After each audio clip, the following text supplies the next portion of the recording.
Bonjour à tous. Nous voici à notre présentation sur le protocole ARS-232.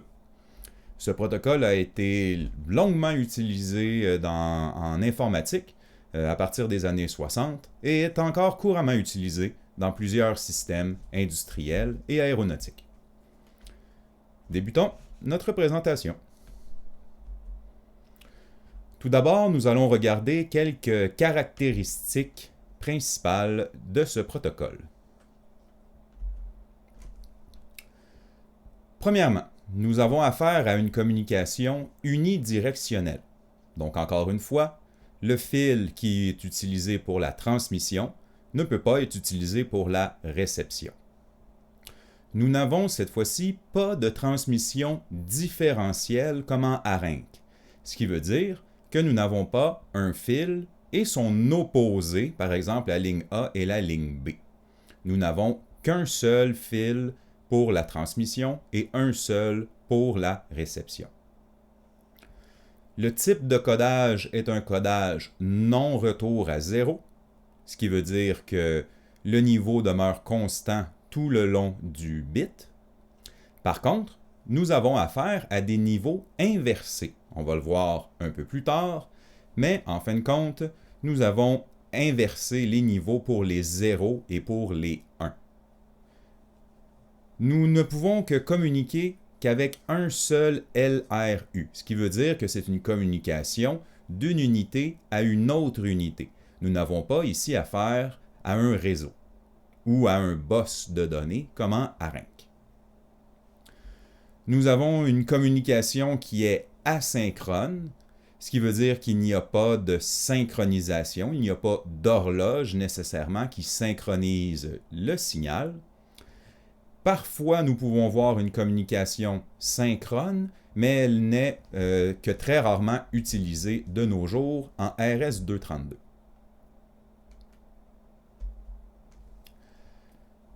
Commençons avec notre codage. Nous parlons d'un codage NRZ, mais avec les niveaux inversés.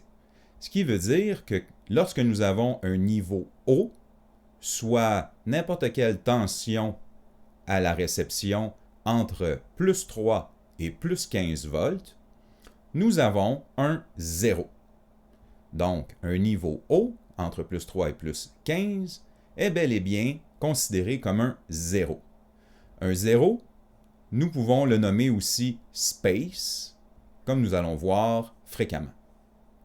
Alors qu'un niveau électriquement bas, ce qui veut dire entre moins 3 et moins 15 volts, est considéré comme un 1, que nous appelons aussi un mark. Nous voyons donc très bien que, ici, lorsqu'électriquement nous avons une tension négative, nous avons un 1, et électriquement une tension positive, nous avons un 0. Donc un mark ou un space.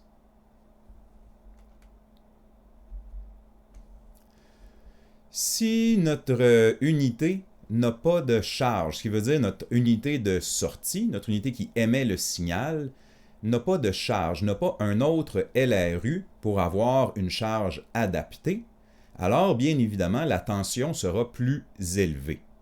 Nous n'allons pas avoir un diviseur de tension entre les deux unités.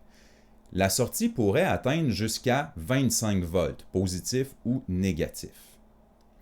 Par contre, avec une charge, soit un autre LRU qui est connecté, eh bien la tension sera donc répartie entre l'impédance d'entrée et l'impédance de sortie des deux unités, et les niveaux acceptables dans notre réception seront bel et bien entre plus 3 et plus 15 pour un niveau 0, et moins 3 à moins 15 pour un niveau 1.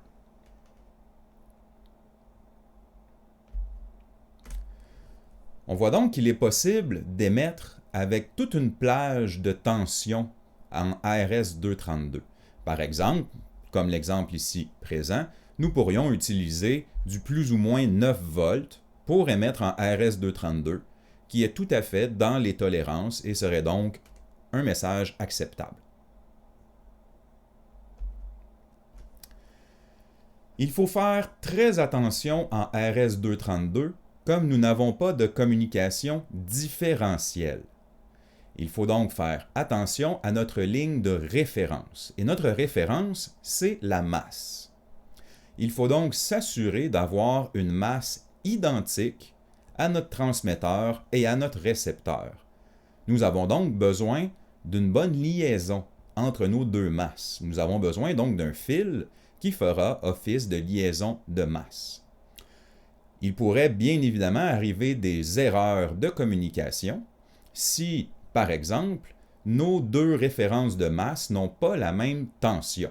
S'il n'y a pas de bon fil connecté entre nos deux masses, eh bien, il pourrait y avoir une différence de potentiel entre nos deux masses. Par exemple, si j'envoie dans le cas présent un signal 1, donc une tension négative de moins 10 volts par exemple, par rapport à une référence bien fixe à 0 volts, mais que mon fil ici, qui établit ma liaison de ground, est brisé. Eh bien, de l'autre côté, je pourrais avoir une certaine référence à ma masse différente, une différence de potentiel. Par exemple, une référence peut-être aux alentours de 15 volts, ce qui me donnerait un résultat de moins 25 volts au récepteur, ce qui sera rejeté, car ce sera hors norme. Nous voyons donc à quel point il est important d'avoir exactement la même référence pour nos deux masses. Par rapport à la vitesse de transmission maintenant, il y a toute une plage, encore une fois, de vitesses possibles. Nous passons de 75 bits par seconde à 115 200 bits par seconde, donc une plage très très large. Ceux qui sont habitués aux anciennes communications par modem, vous allez reconnaître les vitesses habituelles, 300, 600, 1200, mais plus habituellement 9200 et 19200 kilobits par seconde. Ce qui limite notre vitesse, ça va être la longueur de notre fil de communication. En effet, plus notre fil est long, moins nous pouvons aller vite. Tout simplement, l'effet capacitif dans notre fil va causer une limitation électrique, va causer une limitation dans notre vitesse de transmission. Donc, plus nous allons vite en transmission, plus notre fil doit être court pour éliminer les effets capacitifs du fil. Rapidement, nous avons donc vu quelques caractéristiques, mais à chaque fois, nous avons remarqué que pour la norme RS-232, il y a une très grande plage de variations possibles. Par exemple, nos niveaux de nos impulsions peuvent passer de plus 3 à plus 15 volts, ce qui est une très grande latitude de niveau d'impulsion. Même chose pour notre vitesse, qui peut être variable. Il y a donc toute une plage de vitesse permise. Et plusieurs autres caractéristiques que nous n'avons pas analysées nécessairement, mais qui peuvent aussi être variables. Rapidement, nous pouvons donc dire que c'est très important, on va le voir plus tard, de bien définir, avant d'établir une communication, nos différentes caractéristiques pour le RS-232 pour que deux unités puissent se comprendre adéquatement. Continuons avec un peu d'histoire ainsi que les définitions des termes que nous allons employer en discutant du RS-232. Tout d'abord, très rapidement, pour l'historique, le RS-232 est une norme qui a été établie en 1962. Elle commence donc à dater. Elle a été établie par l'Electronic Industries Association, la EIA, qui a établi en fin de compte plusieurs normes électriques dans le but d'avoir une normalisation dans les différentes communications. Le but du RS-232 était d'avoir une norme sur laquelle baser une communication série, une communication numérique évidemment, mais en série, entre un modem et un terminal. Sur certains ordinateurs plus âgés, vous pouvez encore trouver ce qu'on appelle les ports COM. qui sont justement les ports ARS-232. Plus le temps a avancé, plus les ports COM ont été remplacés par des ports USB que nous trouvons aujourd'hui sur tous les ordinateurs. Les ports COM sont encore présents, mais sous forme virtuelle maintenant, qui sont, on pourrait dire, émulés par les ports USB. Par contre, la dernière revision du ARS-232, qui date de 1986, est encore la norme qui est utilisée dans plusieurs équipements, en industrie, en automatisation principalement, et en aéronautique aussi, pour 2 unités qui doivent échanger des informations.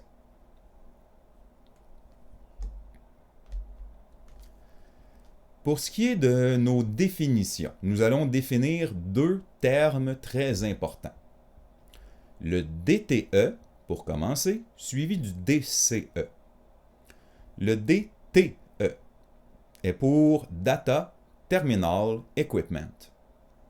Le terminal, dites-vous en tête qu'un terminal, c'est l'ordinateur ou le terminal sur lequel l'opérateur travaille. Donc, un ordinateur est un terminal, par exemple.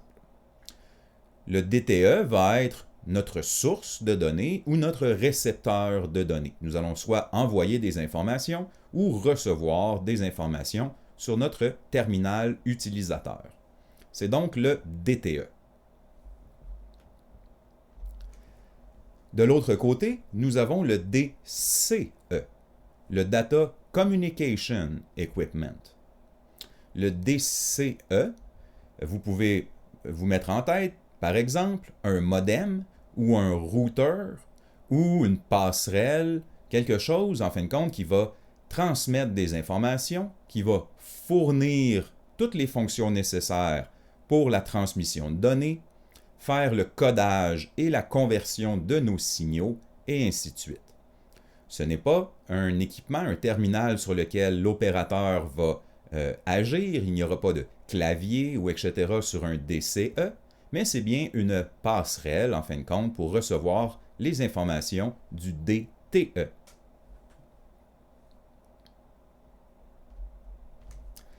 Par exemple, quelque chose qu'on connaît bien, nous avons, si on prend l'exemple d'un ordinateur de bureau, qu'on va appeler un DTE, un terminal, va communiquer en RS-232 par son port COM, ici, va communiquer en RS-232 vers un modem. Et le modem, c'est ce qu'on va appeler le DCE. Et le modem, lui, ensuite, pourra communiquer avec un réseau plus gros, par exemple, avec une ligne téléphonique, dans le cas des modems plus anciens.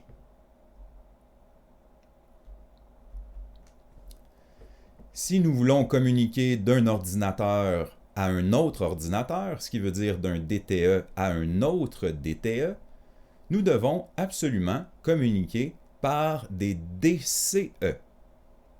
Donc, à moins d'utiliser des câbles spécifiques que nous allons regarder dans les prochaines diapositives, un DTE ne peut pas communiquer directement avec un autre DTE.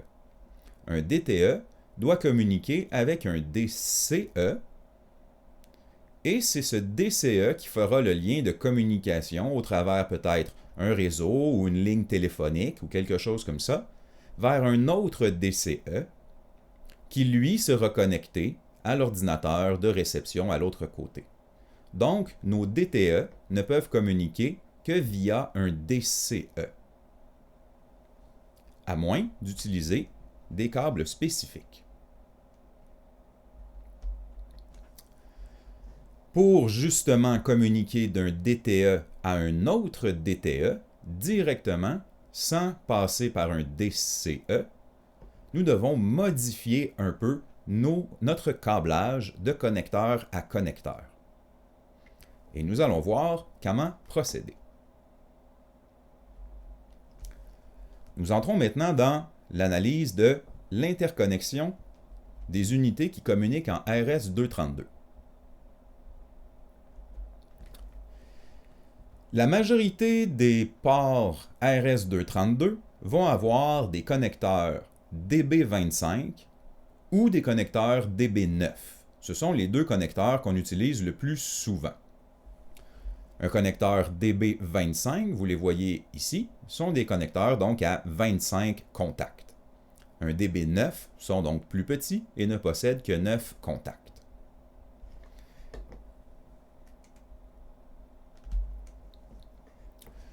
Pour communiquer en RS-232 entre un DTE et un DCE, il y a 3 contacts minimum qui sont requis.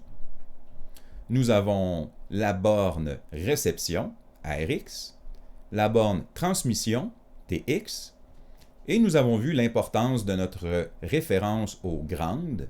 Donc, nous avons 3 fils, 3 contacts minimum qui sont requis.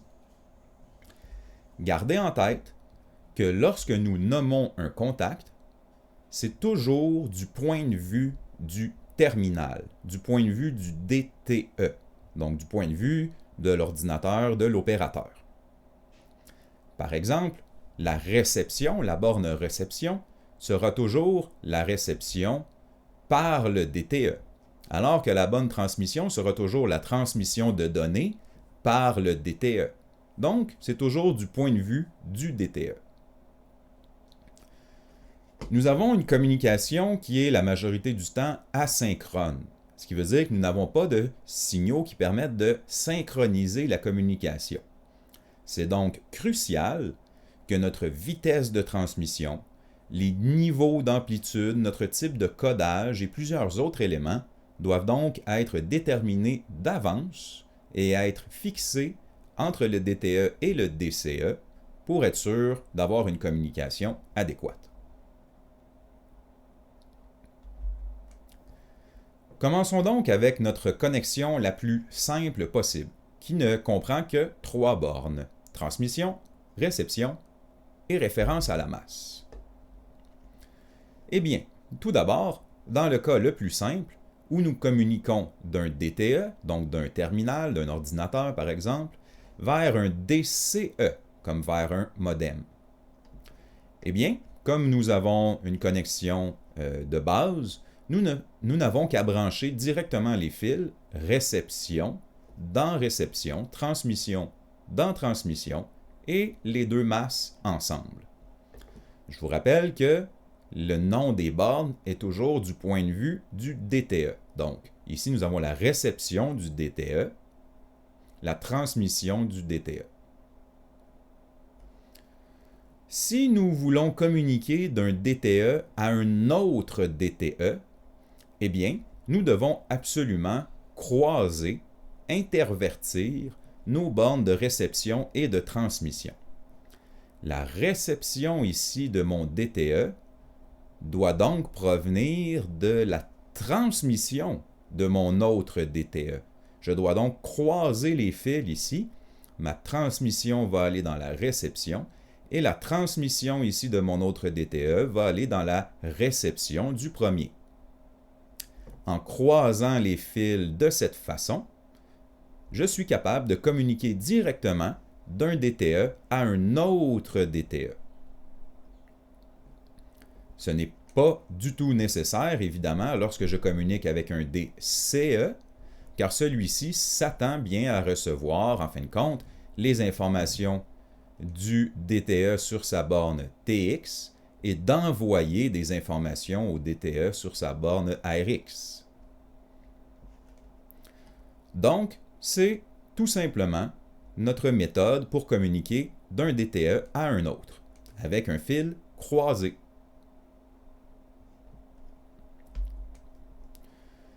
Continuons maintenant et analysons plus en détail quels sont les contacts sur un connecteur DB9 en RS-232. Nous avons donc 9 bornes. Nous n'en avons vu que 3. Que font les 6 autres?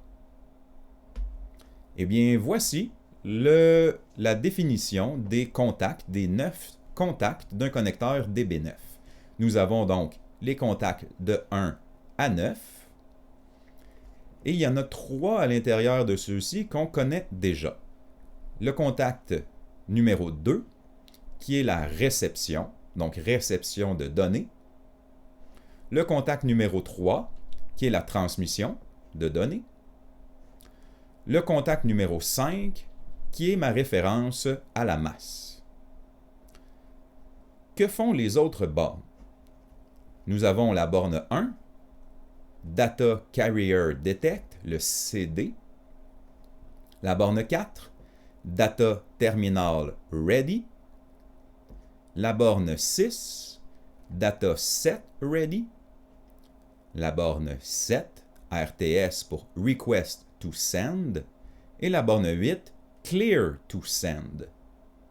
Nous terminons avec la borne 9, Ring Indicator. Donc, on va voir en détail que font ces 9 bornes. Tout d'abord, la borne CD pour Carrier Detect.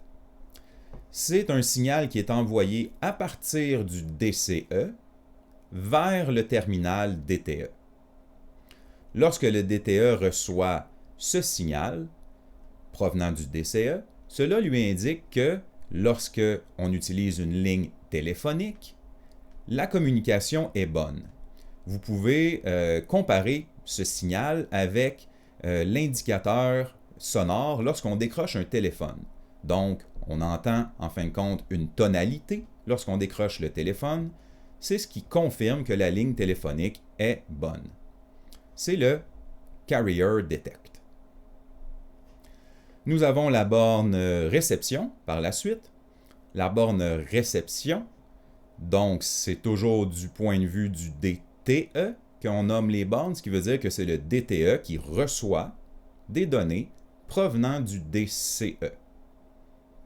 Nous allons donc recevoir des données, des 0 et des 1, mais lorsqu'il n'y a aucun message, ce qu'on appelle le mode idle, ce qui veut dire en attente entre les messages, nous avons toujours un niveau 1 constant lorsqu'il n'y a aucun message. Je vous rappelle qu'un niveau 1 est une tension négative constante lorsque nous sommes à idle, donc en attente.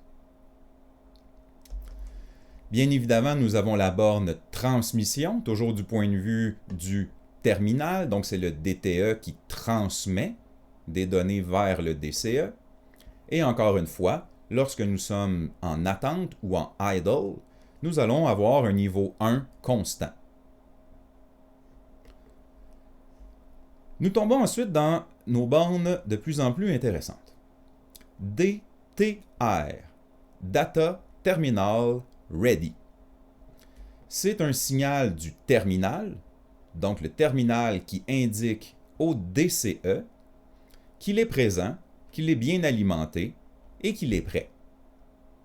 Lorsqu'il est prêt, nous allons avoir un niveau 0 sur la ligne DTR.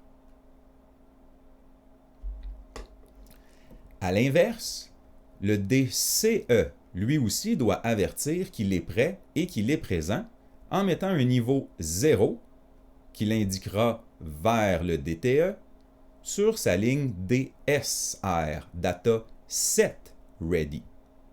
Donc, après avoir reçu un DTR qui est égal à 0, nous allons mettre le DSR à 0, Data Set Ready, pour que le DCE indique au DTE que lui aussi, il est prêt. Ensuite, nous allons avoir la borne Request to Send. Request to Send signifie que le DTE veut envoyer un message. Il va donc demander la permission au DCE en mettant un niveau 0 sur sa borne RTS Request to Send. Le DTE va donc avertir qu'il veut envoyer un message vers le DCE.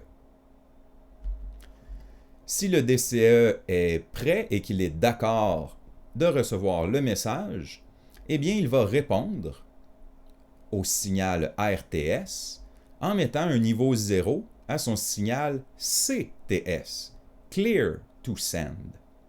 Ce qui veut dire que le DCE est prêt à recevoir le message du DTE.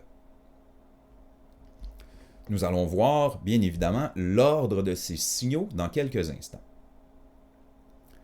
Et nous avons une dernière borne, la Ring Indicator, qui est utilisée par le DCE pour avertir le terminal qu'il reçoit un appel lui étant destiné et qui provient de l'extérieur, par exemple sur son réseau ou autre. Encore une fois, c'est un niveau 0 qui sera appliqué à la borne ARI pour indiquer qu'il y a un message destiné au DTE. Donc, toutes ces bornes, comment vont-elles interagir?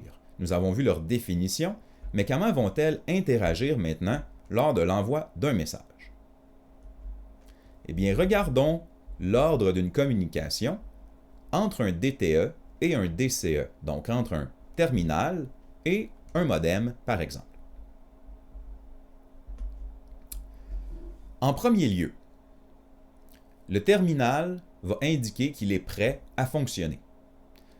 Un terminal qui est prêt va mettre sa borne DTR, Data Terminal Ready, à 0. Quand le niveau DTR est égal à 0, eh bien le DCE va recevoir le signal du DTE lui indiquant qu'il est prêt. Le DCE va devoir répondre au signal DTR par son signal DSR, Data Set Ready. Donc, ils vont se répondre et le DCE va mettre un niveau 0 à sa borne DSR. Donc, le DTR devient au niveau 0 et le DSR, s'il est prêt lui aussi, va aussi descendre au niveau 0. Les deux unités, le DTE et le DCE, ont donc signifié qu'ils sont prêts à fonctionner, qu'ils sont alimentés et qu'ils sont opérationnels. Par la suite, si nous utilisons une ligne téléphonique, le DCE va s'assurer de la liaison téléphonique en mettant un niveau 0 à notre borne Carrier Detect. Le DTE va donc recevoir ce signal qui va lui confirmer que la liaison est bel et bien établie adéquatement. Par la suite, le DTE est prêt à envoyer son message. Quand il est prêt à envoyer son message, il doit demander l'autorisation au DCE en mettant un niveau 0 sur sa borne Request to Send, RTS. Le DCE va recevoir cette demande de transmission, le RTS. Et si le DCE est prêt à recevoir les données, il va confirmer en mettant sa borne Clear to Send à un niveau 0 lui aussi. Le DTE reçoit donc le Clear to Send et confirme que tout le monde est prêt à envoyer et recevoir le message. Nous allons donc enfin transmettre la donnée. Le DTE, par sa borne transmission, va transmettre ces données. Et le DCE va recevoir les données dans le but de les convertir et de les renvoyer sur son réseau, et ainsi de suite. C'est donc l'ordre qui doit se dérouler pour établir une communication. Cet ordre est ce que nous appelons une handshake ou une poignée de main, ou c'est en fin de compte une façon de confirmer que les deux unités sont présentes et sont prêtes à recevoir un message avant même d'envoyer la donnée. Il y a donc, on pourrait dire, un échange de confirmation et de réponse préalable à la transmission des données que nous appelons le handshake. Petite particularité, si c'est le DCE qui veut établir la communication, par exemple, si le DCE reçoit un message qui vient de son réseau et qui doit l'envoyer au terminal, eh bien, ce sont les mêmes étapes, mais nous allons commencer par un appel. Le DCE doit appeler le DTE par sa borne Ring Indicator. C'est l'utilité de la borne numéro 9 sur un DB9, la borne ARI va tomber à un niveau 0 quand le DCE appelle le DTE. Et par la suite, le DTE va comprendre qu'un message s'adresse à lui et nous allons refaire le même processus de handshake. ce qui veut dire Data Terminal Ready, Data Set Ready, donc le DTE dit qu'il est prêt, le DCE dit qu'il est prêt, CD, nous confirmons la ligne téléphonique par le Carrier Detect, le DTE va demander Request to Send, le DCE va confirmer par son Clear to Send, et enfin, la donnée sera transmise. Cette fois-ci, par contre, le DTE va recevoir une donnée. Ce sera donc sur sa borne ARX que nous allons le recevoir.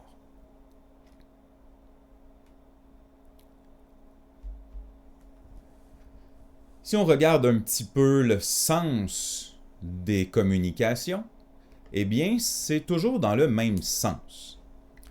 La borne Carrier Detect provient toujours du DCE vers le DTE. La borne réception, c'est toujours vu des yeux du DTE, c'est toujours une réception par le terminal, donc du DCE vers le DTE. La transmission, vue par le terminal, donc se dirige vers le DCE. Lorsque le DTE est prêt, il va envoyer un signal Data Terminal Ready, donc vers le DCE.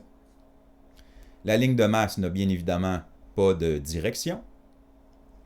La réponse au DTR sera le DSR, Data Set Ready, qui provient du DCE.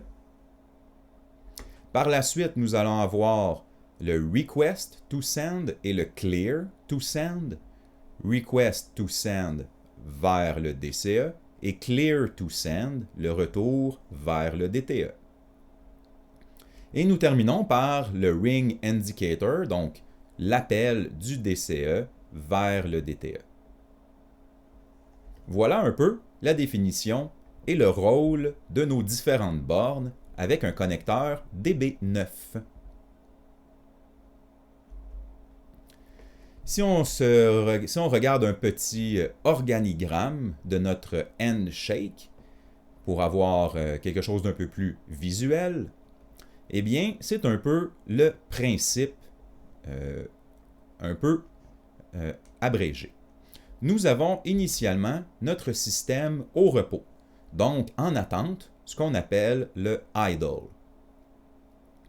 Par la suite, si le DTE est prêt à transmettre, nous allons avoir le signal Data Terminal Ready, qui sera répondu par le Data Set Ready du DCE, ainsi que, si nécessaire, par la borne Carrier Detect pour confirmer la ligne téléphonique. Si d'un autre sens, c'est le DCE qui doit appeler le DTE, ben nous avons le même principe, mais nous allons débuter par une sonnerie, la Ring Indicator. Tout d'abord, que le DCE doit envoyer cette sonnerie au DTE avant qu'il envoie son signal Data Terminal Ready et en attente du Data Set Ready. À ce point, nous confirmons que le DTE et le DCE sont tous les deux bien alimentés, opérationnels et qu'ils sont donc prêts. Par la suite, mon DTE veut envoyer des données. Il doit demander l'autorisation et il va donc demander Request to Send. Si le DCE est prêt à recevoir, il va lui répondre en lui disant « Tout est beau, Clear to Send ». Et c'est alors que nous allons avoir notre transmission ou réception selon le cas. À la fin de cette transmission et réception, nous revenons tout simplement à notre idle, donc à notre attente, jusqu'à ce que un autre message soit envoyé avec un autre handshake et une autre transmission-réception.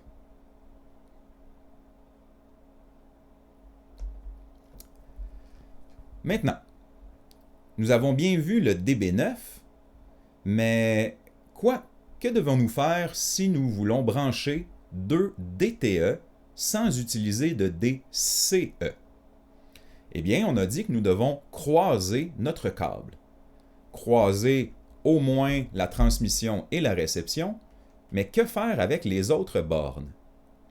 Eh bien, c'est tout simple lorsqu'on y réfléchit. Notre schéma va ressembler à ceci pour ce qui est de l'interconnexion entre deux DTE ensemble. Bien évidemment, la transmission du premier doit aller dans la réception du deuxième. Et la transmission du deuxième doit revenir vers la réception du premier. Nous avons donc croisé les fils transmission-réception. Mais par le même principe, lorsqu'on envoie Data Terminal Ready, celui-ci doit rentrer dans la confirmation Data Set Ready pour simuler que c'est un DCE qui répond au DTE.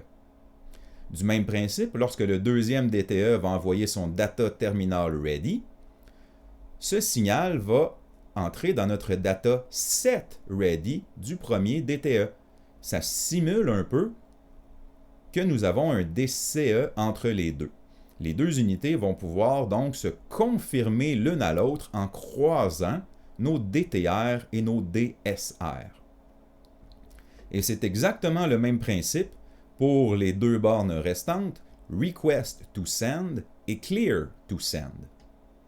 Lorsque un DTE, le premier DTE envoie un Request to Send, le second DTE va le comprendre comme étant un Clear to Send. Ils vont donc s'auto-confirmer, sans l'aide d'un DCE, qu'ils peuvent se transmettre l'un à l'autre. Les bornes Request to Send et Clear to Send doivent donc, elles aussi, être croisées dans notre câblage. Nous avons 3 croisements de câblage ici, dans le cas d'un DB9.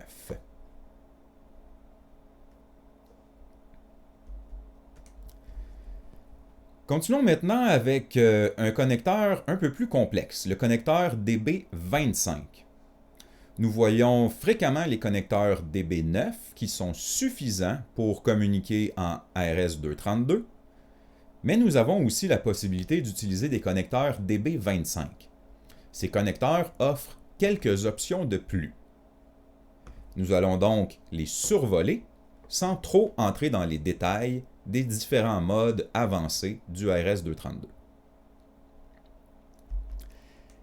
Eh bien, commençons par notre tableau des 25 contacts d'un connecteur DB25, qui possède bien évidemment 25 contacts. Nous connaissons déjà les contacts 2 à 8, transmission, réception, request to send, clear to send, data set ready, notre ground, notre carrier detect, et ainsi de suite. Par contre, nous avons quelques autres bornes que nous devons regarder. Bornes de mise à la masse de notre châssis, de nos boîtiers, des bornes de test, certaines bornes inutilisées, certaines bornes secondaires, bornes ici à partir de 14 à 25, bornes d'horloge pour une transmission synchrone. Nous connaissons notre Data Terminal Ready qu'on a déjà vu. Une nouvelle borne ici, Signal Quality et Speed Selector. Et nous allons donc regarder, survoler le rôle de ces différentes bornes. Donc tout d'abord, on connaît déjà les 9 bornes principales. Transmission-réception, mise à la masse, Carrier Detect, Ring Indicator, Data Terminal Ready, Data Set Ready, Clear to Send et Request to Send. Par contre, avec le DB25, nous pouvons avoir quelques redondances. Donc, quelques bornes qui sont critiques que nous allons doubler. Nous allons tout simplement appeler ces signaux secondary.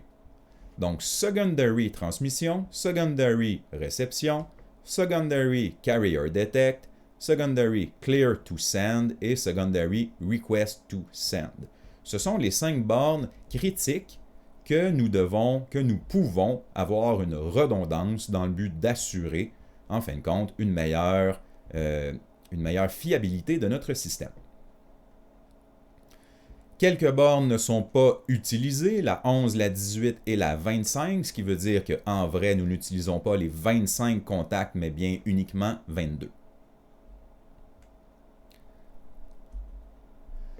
Nous avons la mise à la masse de nos châssis. Ce n'est pas une masse de référence, ce n'est pas la référence de notre communication, réception-transmission, mais c'est bien tout simplement notre mise à la masse de notre boîtier de nos unités.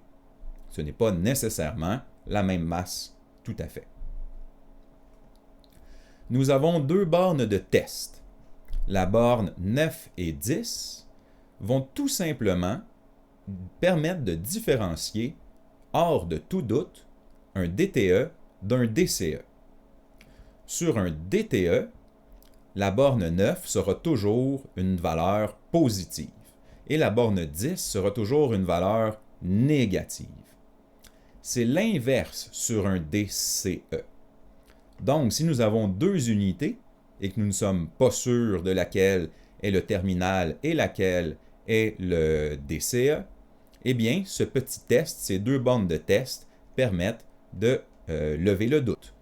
Sur un DTE, la borne 9 sera toujours positive.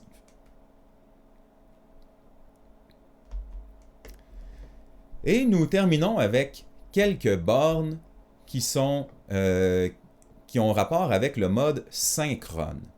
Le mode synchrone n'est plus beaucoup utilisé de nos jours. Nous allons donc survoler rapidement ces bornes.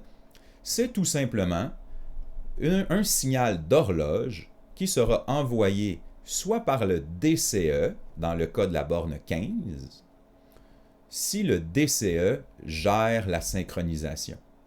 Alors qu'il y a un autre mode, en utilisant la borne 24, où c'est le DTE qui gère la synchronisation. Et c'est donc lui qui va envoyer son signal d'horloge sur la borne 24.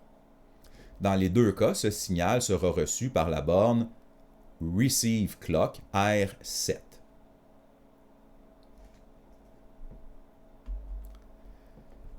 Les deux dernières bornes que nous ne connaissons pas sont la borne SQ pour Signal Quality. C'est en fin de compte tout simplement une borne qui détermine le niveau de qualité du signal ou en fin de compte la probabilité d'erreur. Sur un niveau 0, c'est que le DCE considère qu'il y a de très faibles probabilités d'erreur, le signal est de bonne qualité. Alors que s'il y a un niveau 1 sur la borne SQ, il faut faire attention, il y a des probabilités d'erreur, la qualité des informations qui sont reçues par le DCE n'est pas optimale et le DCE en informe le DTE que la qualité est médiocre. Et nous avons la borne Speed Selector. Vous vous rappelez qu'il y a plusieurs vitesses possibles en RS-232? Eh bien, avec le mode Speed Selector, nous pouvons même modifier ou surtout augmenter la vitesse de transmission au fur et à mesure de notre communication. C'est tout simplement, lorsque nous avons un 0 sur notre borne Speed Selector, c'est que le DTE ou le DCE demande d'augmenter la vitesse. Nous pouvons aller encore un peu plus vite, augmentons tous deux la vitesse. C'est ce que la borne Speed Selector signifie. Et voilà, c'était nos définitions des différentes bornes pour le DB25 que vous voyez ici et le DB9 que nous voyons ici. Bien évidemment, comme je vous ai dit, les bornes de synchronisation sur le DB25, ce genre de contact, ne seront pas fréquemment utilisés et ce n'est qu'un survol que nous venons de faire.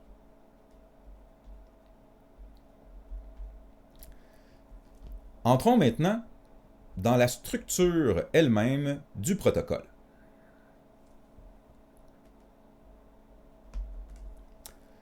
Donc, de quoi est composé un message RS-232? Comment est-ce qu'on envoie une donnée ou un message RS-232? Tout d'abord, je vous rappelle, comme on a dit, lorsqu'il n'y a aucun message et qu'on est en mode attente, ce qu'on dit le mode idle, eh bien, il y aura un niveau 1 constant sur la ligne, soit un mark. Je vous rappelle qu'un niveau 1 est une tension négative en RS-232. Donc nous avons une tension négative constante, tant et aussi longtemps qu'on est en idle. Lorsqu'on veut transmettre un message, le message va débuter par un bit de départ. Un bit de départ en RS-232 est un space ou un 0. Nous allons donc voir passer un 0 comme bit de départ. Par la suite, nous allons avoir nos bits de données. Donc, qui sont des 0 ou des 1 selon le cas. Nous allons avoir une série de bits de données. Selon le cas, ce qui n'est pas toujours le cas, nous allons avoir un bit de parité ou un bit de validité du signal. Et nous allons terminer avec un bit d'arrêt. Le bit d'arrêt est tout simplement un retour à 1 ou un retour à mark dans le but de retourner, on pourrait dire, à notre idle du départ. Donc, bit de départ est un 0, bit d'arrêt est un 1.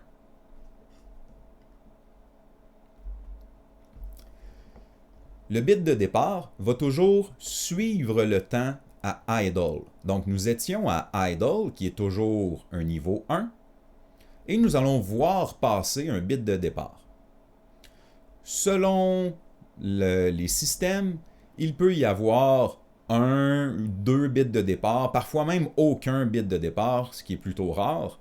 Mais comme le RS-232, je vous rappelle, est un protocole très libre, très ouvert, eh bien, qu'est-ce qui est surtout important, c'est que le DTE et le DCE s'entendent sur la structure au départ. Ce qui veut dire que pour notre bit de départ, nous allons avoir, la majorité du temps, un bit à 0 qui va passer. Par la suite, nous allons avoir nos bits de données. Donc, encodage non-retour en 0, non-retour à 0, qui va habituellement être constitué de 8 bits, donc d'un octet, d'un byte complet de 8 bits. Mais encore une fois, le protocole RS-232 pourrait nous permettre une différente longueur de notre section de données. Selon le système, selon encore une fois comment le DTE et le DCE se sont entendus, il peut y avoir un bit de parité, qui peut être pair ou impair selon le cas. Il peut y avoir un bit de validité, qui est par exemple le passage d'un 1 ou le passage d'un 0, d'un space. Ou il peut même y avoir aucun bit de parité ou de validité. Donc, encore une fois, il faut s'entendre sur la structure avant donc de communiquer le message DTE vers le DCE. Et nous terminons avec un bit d'arrêt. Le bit d'arrêt est un retour à 1, donc un retour vers le mode idle, qui est un 1 constant. Et encore une fois, nous pouvons avoir 1 ou 2 bits d'arrêt selon notre configuration.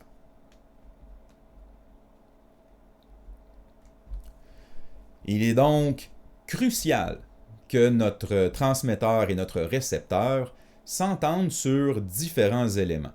Notre vitesse de transmission, comme nous sommes en mode principalement asynchrone. La parité, est-ce qu'il y en a une? Le nombre de bits de départ, le nombre de bits d'arrêt.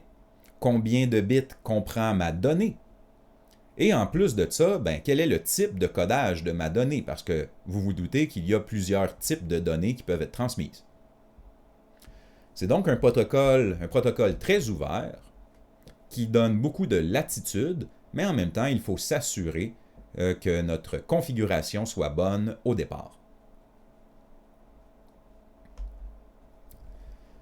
Voici un exemple de ce qu'on pourrait voir vu à l'oscilloscope d'un message RS-232.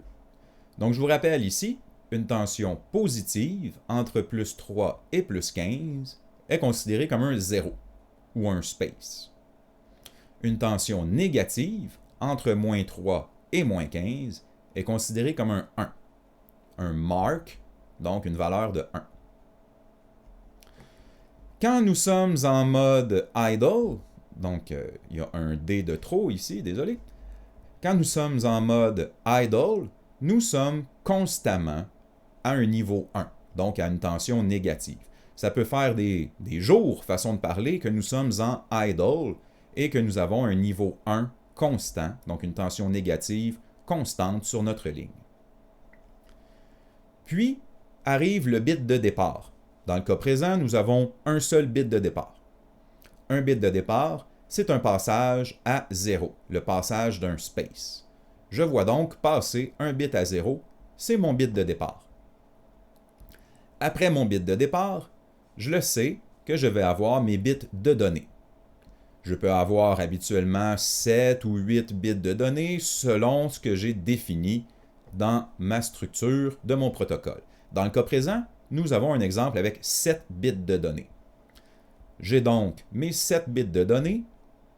Niveau négatif, c'est un 1. Positif, 0, 0, 0, 0, 0. Négatif, nous avons un 1. Et voilà donc mes 7 bits de données. 1, 0, 0, 0, 0, 0, 1. Dans le cas ici, nous avons une parité qui est paire dans notre cas, ce qui veut dire que nous avons bien 2 bits à 1, nous sommes paires, je n'ajoute pas de bits à 1 ici. Donc, c'est le cas de cet exemple, ça pourrait être une parité impaire. Dans notre exemple, c'est une parité paire.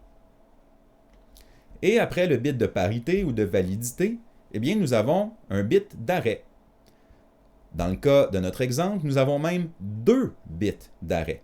Donc, il y a 2 temps à 1, donc une tension négative, 2 bits d'arrêt qui confirment la fin de mon message.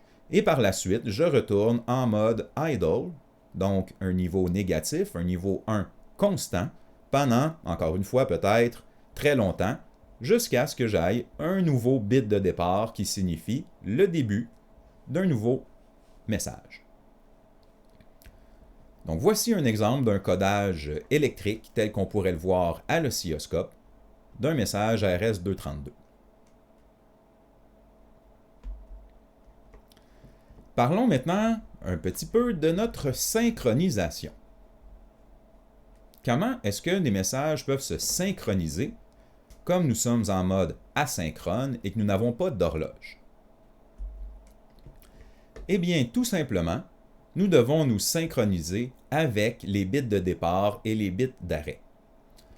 La vitesse de transmission doit donc être connue d'avance et être bel et bien respectée adéquatement. Quand on va voir passer le bit de départ, eh bien, tout simplement, notre horloge va débuter et notre récepteur va échantillonner à mi-temps, ici, de chaque bit. Donc, il va échantillonner à chaque bit, ici, selon la vitesse de transmission. Bien évidemment, vous vous rendez compte que si la vitesse n'est pas commune aux deux unités, eh bien l'échantillonnage ne se fera pas au centre de chaque bit de données à chaque fois. C'est donc crucial d'avoir la même vitesse d'émission et de réception.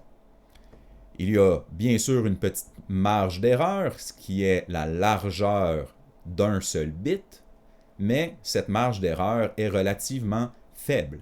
Donc il faut s'assurer que nous avons la même vitesse et un bon bit de départ pour signifier le début d'un signal, comme nous sommes en mode asynchrone. Avec la transmission synchrone, nous n'allons pas vraiment entrer dans les détails, mais nous avons besoin d'un signal d'horloge. On a vu que ce signal est présent aux bornes T7 et R7 d'un dB25.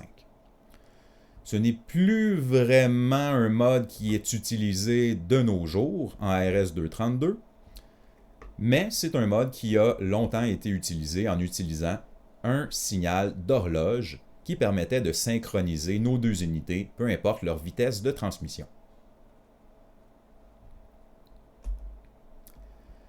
Regardons maintenant 2 ou 3 petits schémas dans lesquels nous voyons des unités connectées en RS-232.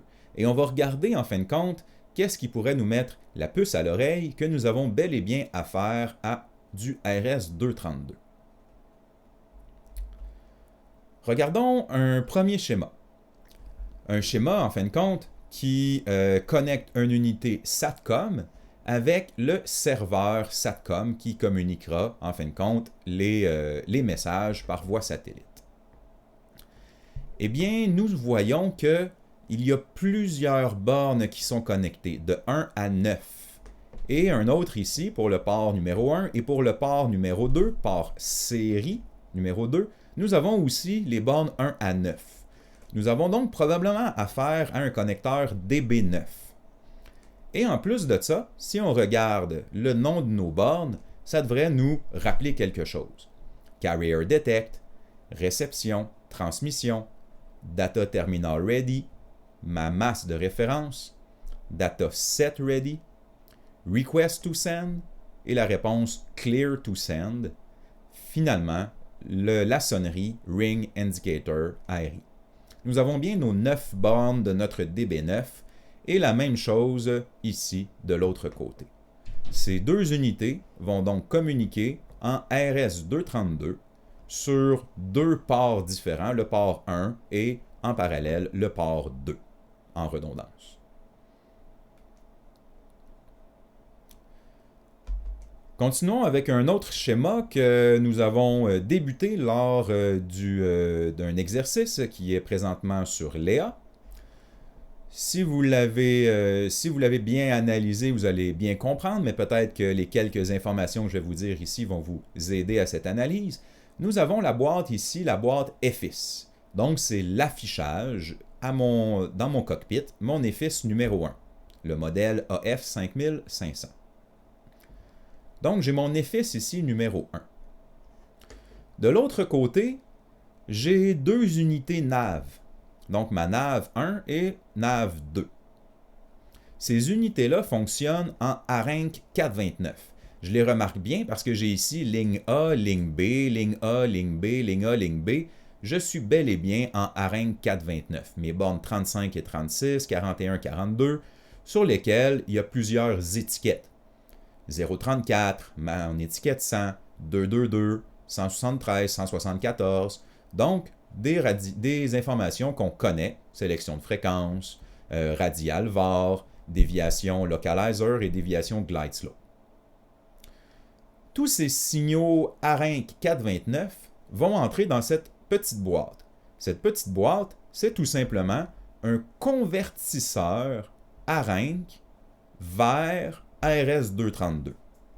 Les entrées sont donc en ARINC 429 et la sortie qu'on voit ici est en RS-232. Dans le cas présent, on utilise seulement le minimum, ce qui veut dire 3 fils. Réception, transmission et ma masse de référence. Et vous voyez bien que nos unités, réception, vont entrer ici dans mon EFIS numéro 1, qui est transmission. Eh bien, est-ce que je viens de croiser mes fils ici? Réception dans transmission, transmission dans réception? Oui. J'ai donc, au final, fait un croisement ici dans ces branchements. C'est comme si j'avais affaire en ce moment à deux DTE. Donc, autant mon convertisseur que mon EFIS, en ce moment, sont vus comme des DTE, comme des terminaux. Je vois donc mes deux lignes ici, réception-transmission, qui entrent dans mon EFIS. Et j'ai aussi ici mon transpondeur. Eh bien, regardez, mon transpondeur aussi semble communiquer en RS-232 parce qu'il rentre dans mon port série numéro 2, transmission, ici. Il n'y a qu'une transmission, donc il n'y a pas la deuxième ligne, réception, mais nous avons par contre la même mise à la masse. Vous voyez qu'on partage le même signal de masse. Le même ground, ici, est partagé autant à mon port série numéro 2 qu'à mon port série numéro 3. J'utilise donc, avec mon EFIS, ici, du RS-232 pour communiquer avec mon transpondeur et du RS-232 pour recevoir les informations de mon convertisseur ARINC 429, qui est branché sur mes deux NAV. Voici pour notre petite analyse de ce schéma.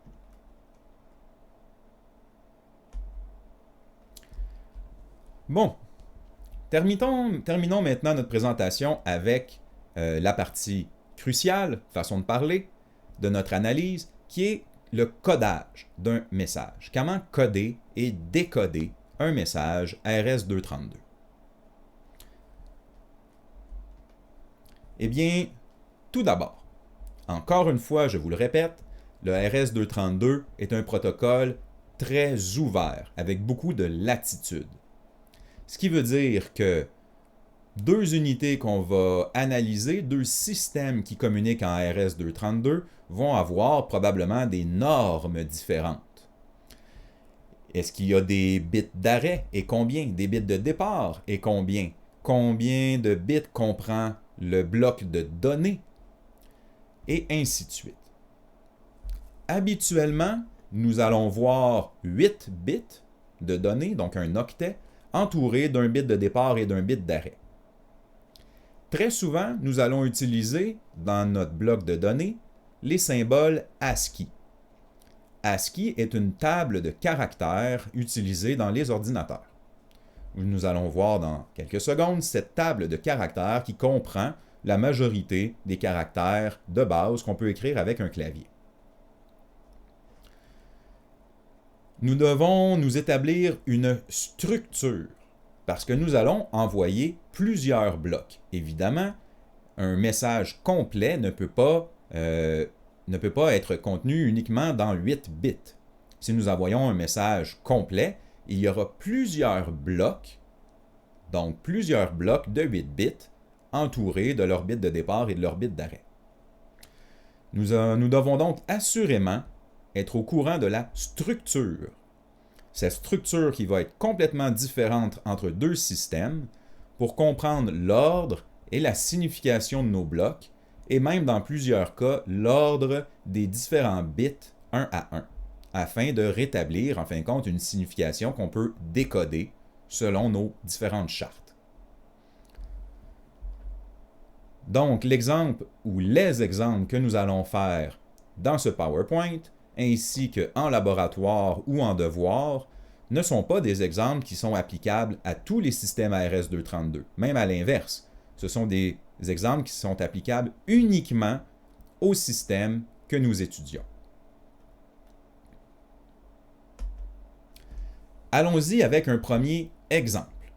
Donc, je focus sur le mot « exemple » parce que cette structure pourrait être, par exemple, un message de sélection de fréquence de notre VAR numéro 2 que nous désirons mettre à la fréquence 117.85 MHz. Donc, ça pourrait être un message à la sortie de notre sélecteur de fréquence. Dans notre exemple, nous avons 7 blocs qui vont faire un message complet. Chacun de ces blocs vont avoir un bit de départ, un bit d'arrêt et des 8 bits de données. Dans le premier bloc, nous allons avoir ce qu'on appelle le Start of Text, qui est un bloc, tout simplement, on pourrait dire un bloc de départ. Notre premier bloc s'intitule le Start of Text, et vous allez voir que dans notre charte ASCII, qu'on va voir dans quelques instants, nous avons cette option Start of Text. Elle est présente dans notre charte. Tout de suite, nous pouvons aller voir en comparaison le dernier bloc, le bloc numéro 7, qui est End of Text. Donc, vous voyez que le premier bloc Start of Text et le dernier bloc End of Text sont définis assez facilement. Le deuxième bloc va indiquer la lettre du système que nous utilisons. En ce moment, nous avons un système VAR, nous allons avoir la lettre V. Un système ILS va avoir la lettre I, par exemple. Dans notre troisième bloc, nous allons avoir le numéro du système. En ce moment, nous voulons le VAR numéro 2. Encore une fois, ce sera codé selon la charte ASCII. Ensuite, nous allons utiliser les blocs 4 et 5 pour coder ma fréquence 117.85 en BCD. Donc, bien évidemment, le premier, les centaines ne seront pas codés, mais je vais utiliser le bloc numéro 4 pour coder deux caractères BCD, les 4 premiers bits, ce qu'on va appeler le A, pour mes dizaines de mégahertz, les 4 autres bits, ce qu'on va appeler le B, pour mes mégahertz, 4 autres bits pour les dixièmes de mégahertz, et les 4 derniers bits, le D, pour les centièmes de mégahertz. Nous allons ensuite avoir notre bloc 6 qui va contenir l'étiquette ARINC. Nous devons avoir une étiquette ARINC équivalente et on va donc la coder dans le bloc numéro 6. Allons voir en détail comment on va donc coder ce message.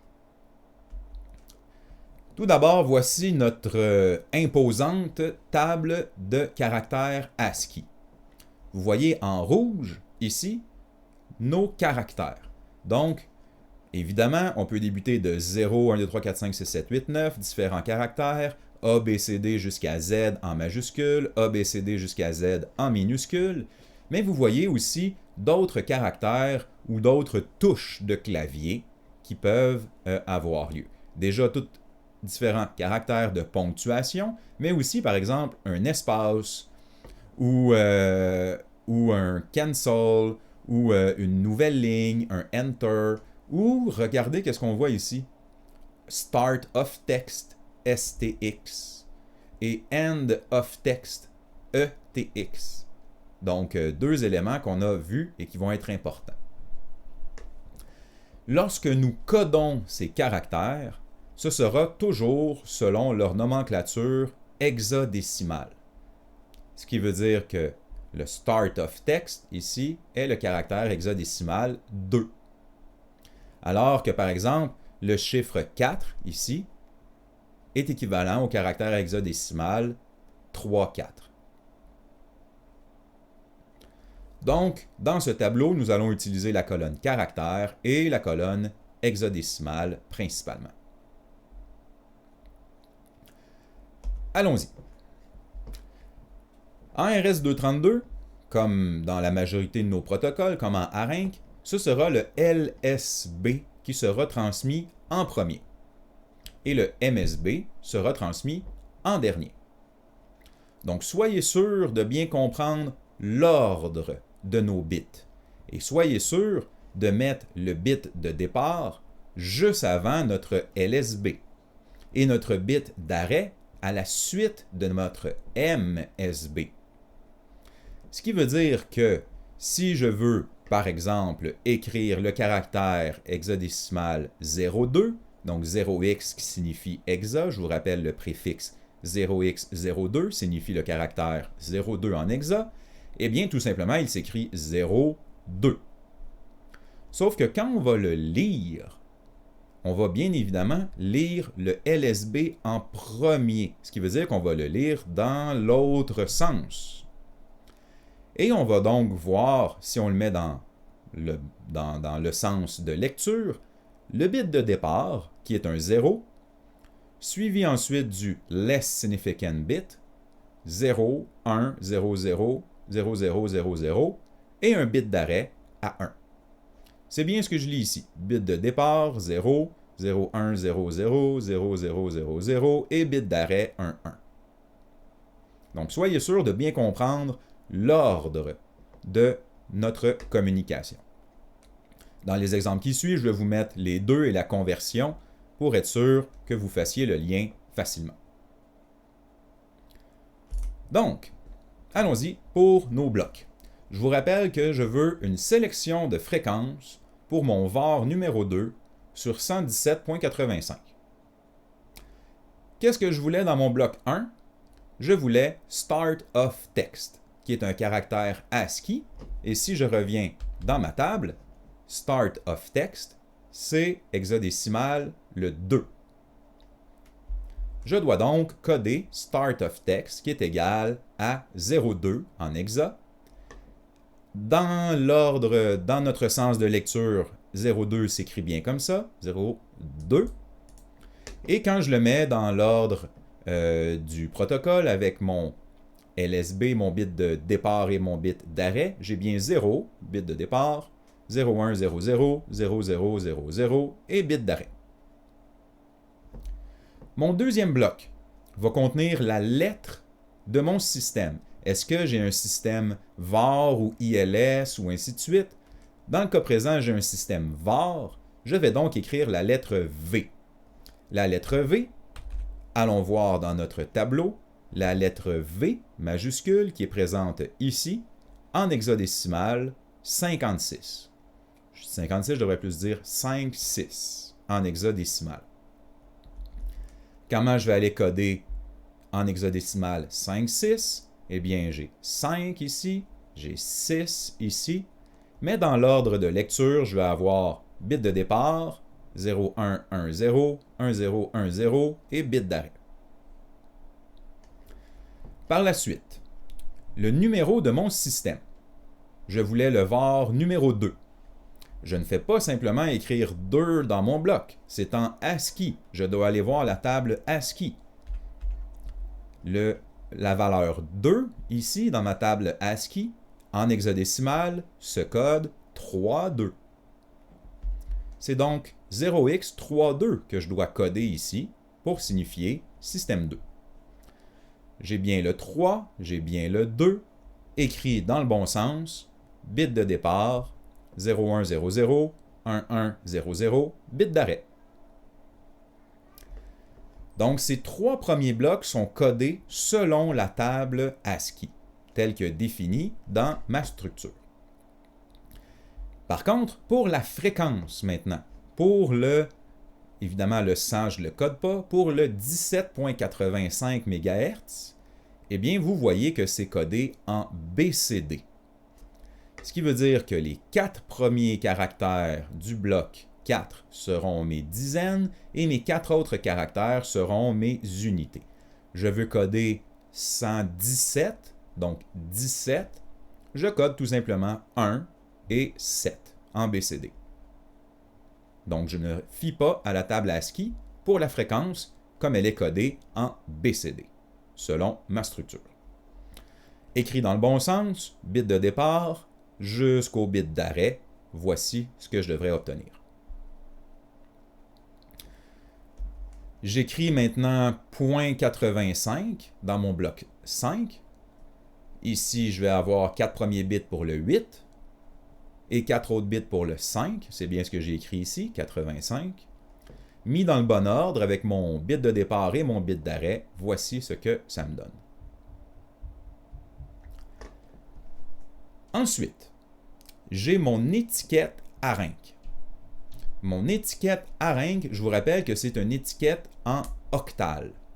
Donc, ma sélection de fréquence pour mon var, étiquette 034, eh bien, je dois la convertir en hexa.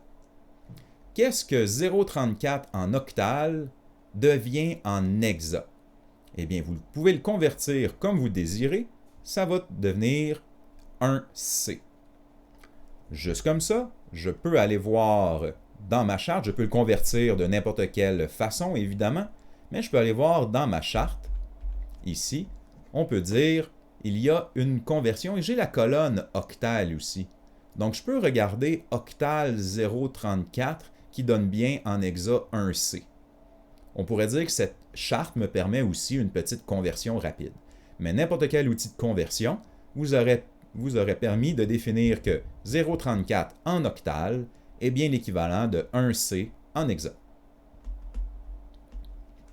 C'est donc 1C que je dois coder. 1, C, mis dans le bon ordre, avec bit de départ, LSB jusqu'au MSB et au bit d'arrêt. J'ai donc bien 0, 0, 0, 1, 1, 1, 0, 0, 0 et mon bit d'arrêt. Puis je termine tout ce bloc de messages avec mon 7e bloc, End of Text. Donc, l'opposé de mon Start of Text, End of Text qui est le ETX. Si je vais voir dans ma charte, ETX, c'est bien caractère hexadécimal 3. Je vais donc coder en hexa 0x, hexa 03. Je code 0, 3, que je mets dans le bon ordre avec bit de départ jusqu'au bit d'arrêt. Et voici. J'ai donc tout mon message, bloc par bloc. J'ai défini mes 7 blocs comprenant mon bit de départ et mon bit d'arrêt. La structure de ce message est donc spécifique à cette unité var uniquement. Une autre unité var pourrait avoir d'autres blocs avec d'autres données ou avoir une structure qui est différente. C'est pour ça que je vous dis encore une fois que le RS-232 doit être défini d'avance pour assurer une bonne communication. La structure de notre message était donc bien Start of Text, V numéro 2, 117.85 avec l'étiquette 034 et je termine par mon End of Text. C'était donc mes 7 blocs.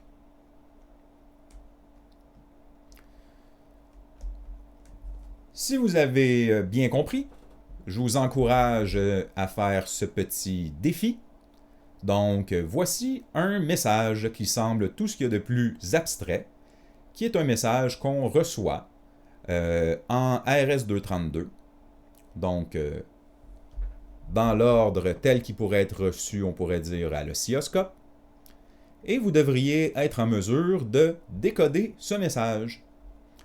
C'est peut-être un défi, vous allez remarquer, sur certains aspects, mais c'est relativement simple lorsqu'on comprend quelques éléments de base. Gardez en tête que toute communication RS-232 est par défaut en attente, donc en mode idle, et un idle, c'est un niveau 1 constant. Donc en fin de compte, ici, 1 tout le long. Est-ce que c'est un message ici qui se passe? Eh bien non, je suis en ce moment en mode idle. J'attends. Et le premier 0 que je vois passer ici serait mon bit de départ. J'aurai mes 8 bits de données et un bit d'arrêt.